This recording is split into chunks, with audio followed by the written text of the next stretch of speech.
આવાસ યોજનાઓ જેનાથી કેટલાય લાભાર્થીઓને આશા હોય છે કે હાશ હવે અમારે પણ ઘરનું ઘર થશે।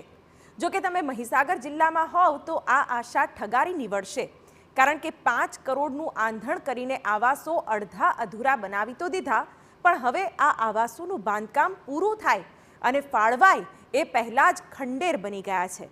જુઓ આ અહેવાલ।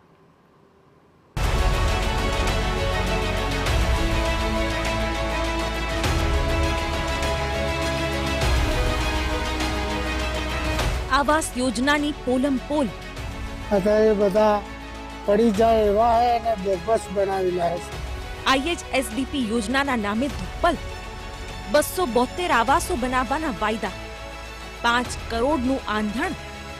આ આંકડો અને આવાસોની સ્થિતિ જોઈને સરકારના ફંડનો સંતરામપુર નગરપાલિકાના તંત્રએ શું દાટ વાળ્યો છે એ કહેવાની જરૂર નથી। યોજના હેઠળ આવાસ વિહોણા BPL લાભાર્થીને આપવામાં આવતા આવાસોની સંતરામપુર નગરમાં વર્ષ 2013-14માં 1-2 નહીં પણ 272 આવાસ બનાવવાની યોજના મૂકવામાં આવી। અહીં જરૂરિયાતમંદ લાભાર્થીઓની અપેક્ષાઓ સાથે રીતસર મજાક કરવામાં આવ્યો છે। ઘર વિહોણાને ઘર આપવાનું સરકાર વચન આપે છે અને તેના માટેના પૂરતા પ્રયાસો પણ કરે છે, ત્યારે શું ખરેખર સાચા અર્થમાં જે ઘર વિહોણાઓ છે તેઓને ઘર મળે છે ખરું? તેમના સપનાનું ઘર તેમને મળે છે ખરું?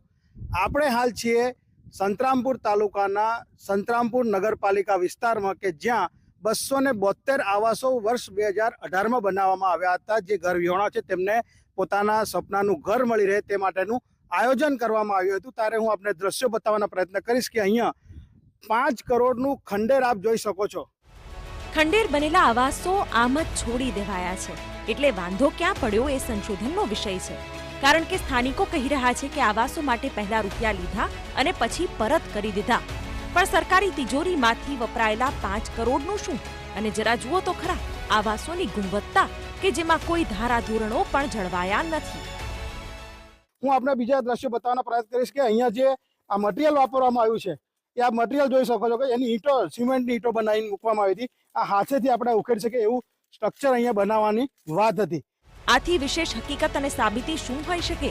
આ બાબતની 1 વર્ષ દરમિયાન સંતરામપુરના તત્કાલીન ચીફ ઓફિસર મયુર જોશીએ મુલાકાત પણ લીધી, જેમાં તમામ આવાસોમાં કામગીરીમાં વેઠ ઉતરી હોવાનો ખ્યાલ આવ્યો। જિલ્લા સ્તરે રિપોર્ટ પણ થયો, પણ જવાબ આપે એ બીજા, અને હવે ઉઠ્યા છે અનેક સવાલ। ના કોઈ કામગીરી, ત્યાર પછી ખોરંબે ગયા પછી જે કોન્ટ્રાક્ટરને જે પૈસા ચૂકવાયા અને કંઈક પાલિકાના કંઈક થોડા ઘણા આમ તેમ કરીને જે કરવાનું હતું એ થયું નથી। આટલું જ નહીં, સ્થાનિકો પાસેથી યોજનાના નામે 1000 રૂપિયા ખંખેરવાનું બાકી નથી રખાયું।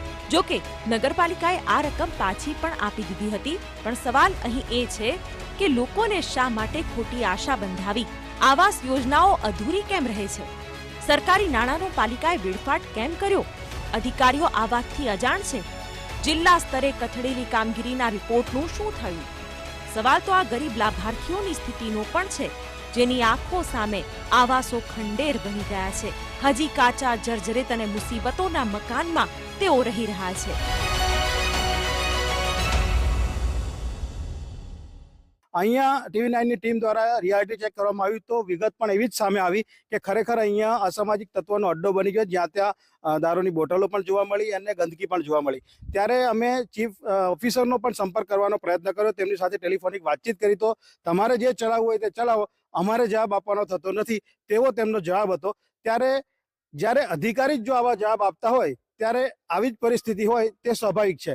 ક્યારે અહીંના સ્થાનિકોને જે ઘર વિહોણા છે તેમને પોતાના સપનાનું ઘર મળશે તે એક મોટો પ્રશ્ન છે। આશિષ ઠાકર, TV9 મહીસાગર।